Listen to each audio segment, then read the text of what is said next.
G'day everyone. So I got interested in training for stress when I started working for Steve. I should preface this that I'm not going to be talking about training for how to deal with burnout. I don't think that's a thing. What I'm going to be talking about is training for acute stress. And people who've been to my talks before, if you've been on a talk like this before, consider it spaced repetition.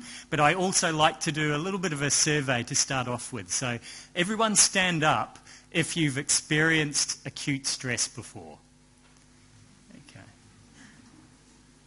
So, okay. Now, stay standing if you think that that acute stress may have somehow impaired your performance with whatever you were doing. Okay, so it looks like you're in the right talk, and and so that's why we're here to talk about it, basically.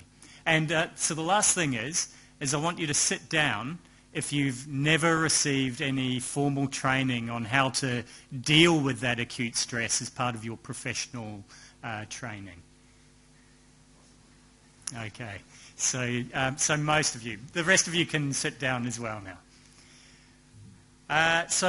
Just before I go into all this stuff, I want to acknowledge all the people who've influenced me and helped me learn about this stuff. And a lot of it came out of a workshop we used to do at SMAC with the same name as this talk. And there's a web page there, intensiveblog.com, training for stress, that has links to references and slides and everything else that you might need. So these are the main things I want to do. I want to talk about what acute stress is and its effects on performance, and then some strategies and techniques about how we can maintain performance in stressful situations. And there's one slide that you need to remember, if you remember nothing else, and I'll explain why at the end, but it's Mr. T saying, beat the stress full. Okay. So what is stress? Well, it's a bit like pornography, isn't it? Hard to define, but you know it when you see it. And that's why I'm going to show you a video. So when you watch this video, I want you to just think about what's going on here, what's stressful about it. It's not a porno. And what are the manifestations of stress as we go through it. Turn up the volume or make it more stressful. Burp, please. I lost him again. What you said is 90. There it is. Okay.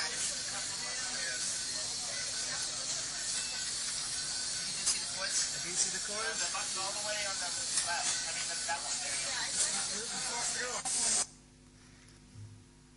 So, just keep in your mind what was going on in that situation, what was it about that environment, that situation that was stressful, and how it seemed to be manifesting on that poor chap trying to get the tube in there, because we'll come back to it shortly.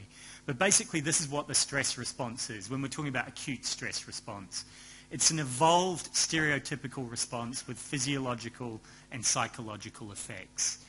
But it's slightly different for everyone in that we have different things will trigger us off, and how it will manifest, while it's within a spectrum, will manifest slightly different. And those manifestations will affect each of us differently in terms of how it puts, impairs our performance. And it doesn't matter who you are, this will happen to you. We're all human beings. This is part of being human. So no matter how resilient you are, how much resilience training you have, there is a situation that can be created that will make you break. And as Steve has said, we're predisposed to those situations. This, take with a bit of a grain of salt. It's from Siddle and Grossman. They kind of came up with this thing whereby you can grade different types of manifestations of stress with heart rate, but I don't really believe that when your heart rate hits 175, you automatically shoot yourself. But that is a phenomenon certainly in the military, and it's very, very common if you talk amongst people who go into combat, that's why they have battle craps before they go into battle, because they don't want this to happen to themselves. But the principle is correct. Hopefully that doesn't happen so often in the resus room. But the principle is that the greater the amount of stress that you're under, the more stuff that happens to you that impairs your performance. So first of all, you'll lose fine motor control, then more complex type stuff will happen. Eventually you'll get tunnel vision, you get auditory exclusion as well, so tunnel hearing, and as we'll talk about, you can get this tunnel thinking, whereby our cognitive bandwidth decreases, constricts, and it gets filled up with just a whole lot of stuff that's going on. And ultimately, the worst case scenario is people go silent, their cognitive bandwidth has decreased so much that there is only one slot, and the only thing that's filling that slot is them saying to themselves, I'm screwed, over and over. And I think I've been close to that situation, particularly early on in my training, and I'm pretty sure I've seen it happen in resus rooms. And the real clue to me is when people go silent in say, a resus situation. So how is the stress response triggered? So let's go back to that video. What was going on there? There was the noise, wasn't there? Those alarms beeping, all the talk going on around.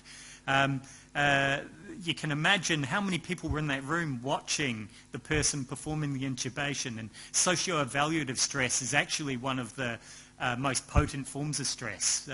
We'd probably all agree we'd much rather be dealing with someone dying than having people watching us, say, suture up a minor wound and giving us feedback on it. Plus, that's a time-critical situation and it's high stakes.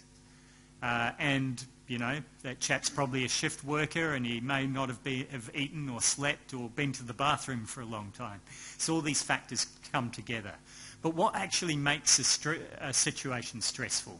Well, first we encounter a novel or unpredictable situation, and then through largely subconscious processes, we go through this two-step approach where we do a situational assessment and then we do an assessment of our resources.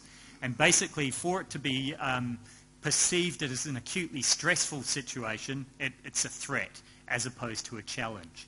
So if this situation, it looks difficult and I haven't got the resources to deal with it because I haven't got people to help me, I'm junior, whatever, that's going to be stressful. However, I could be in the same situation, doing that crike or whatever, or getting that difficult tube, but I've got 20 years experience, I've been in this situation many times before, I've got lots of people to help me. Well, now it becomes a challenge, the exact same situation. And that may differ from one day to the next, because if I was up all night looking after my sick kid and then forgot to load the dishwasher and got a bollocking as I walked out the door, my individual resilience on that day may be a little bit less. And so stress isn't all bad, because if we didn't have any stress at all, it would be a boring life. And there's this idea of the Yerkes-Dodson law, where there's an optimal level of arousal for performance. And that depends probably a bit on the task. But like if you're walking into an exam, you probably want to be awake. But you don't want to be so shaky that you can't function. And this goes back now to the other stuff that we've talked about, the burnout and the chronic stress. So ultimately, this is when we collapse, is when these acute stressors combined with what we're having to deal with chronically exceeds our dynamic resilience on that day and the resources we have available to deal with the situation. And so for the next part, I just want to talk about how we can actually train for stress. And this is important because we don't rise to the level of our expectations, we fall to the level of our training.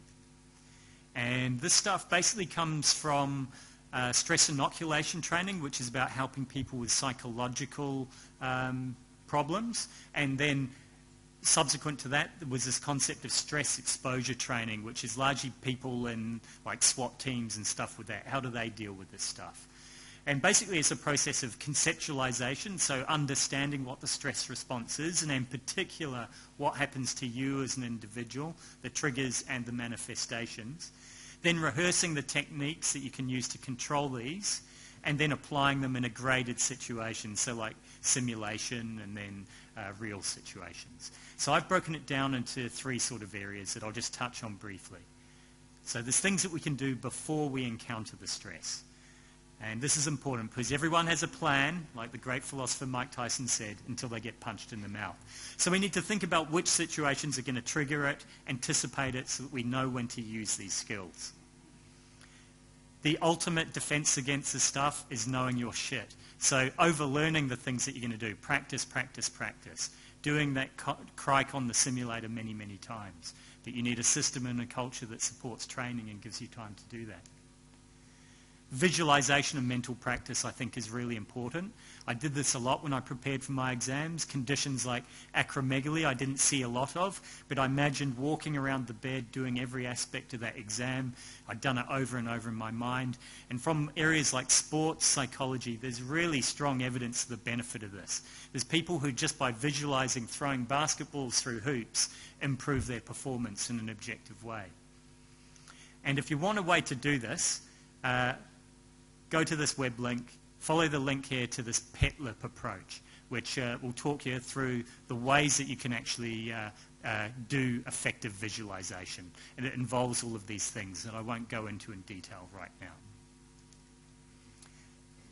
So that's stuff that you can do beforehand. What about when you're in the situation and the stress is, you're experiencing those stresses, what can you do to reset? Well, the first thing, just before I mention this, is that there's stuff like having good CRM skills, use of cognitive aids, using the team around you, that's really important for cognitive offloading, and we should certainly do. But these are some other key things. So square breathing. So everyone, just do this with me. I want you to, over 4 seconds, take a deep breath in. 1, 2, 3, 4. Hold it in. 1, 2, 3, 4. Slowly breathe out for 4 seconds. 1, 2, 3, 4. And you keep going around that cycle, ideally for 2 minutes, but even a short breath helps. We all know that. How often do we say, just take a deep breath? And it's really, really important. So SWAT teams teach this. The reason why it works is that there's very little of our autonomic nervous systems that we can control, and breathing is one of the few things that we can do. Some people call it the steering wheel of our autonomic system. And obviously people who do yoga and stuff like that know this very well. Self-talk is really important. How often in the acute situation are we critical of ourselves? Learning to give yourself effective self-talk is really important. So this can be affirmative, just saying, you know, you've got this. Or what I like to do is instructional self-talk. And I'll even do this out loud because then people think I'm a really good teacher. So I actually just tell myself the steps as I'm going. And then it shares the mental model as well. And it just keeps you on track, one step at a time. That's how you climb a mountain, one step at a time. And when you practice this stuff over and over, people use this idea of cue words to get themselves into these idealized performance states. So elite athletes, when they do this, they'll have a word like focus, which just when they say it, it immediately, because they practice that breathing, getting into that calm state, eventually that word becomes the trigger for them. And then the last bit I just want to mention is this idea that after the stuff that we can do after we've experienced stress, to make things better and also prepare us for the next time. I'm showing you here a picture of a man climbing Mount Everest, and the reason for that is that most deaths in mountaineering happen on the way down. And we have this sort of what's been called a parasympathetic backlash, where naturally after a stressful situation we start doing high fives, we get a bit loose with what's happening. We have to guard against that. And the other thing that can happen is you go into a family meeting and you're all amped up from this acute stressful situation, and so you need to be able to reset somehow, because going in with that sort of energy probably isn't the right thing. So I've got a fairly contrived mnemonic here. I like to have all the loose ends tied up after a stressful situation, so I want to check in on the team. That may mean people will have to take a break or even go home. You should always take that opportunity to get some food and drink in. Make sure you resupply equipment so that you're ready for the next arrest. And do a hot debrief.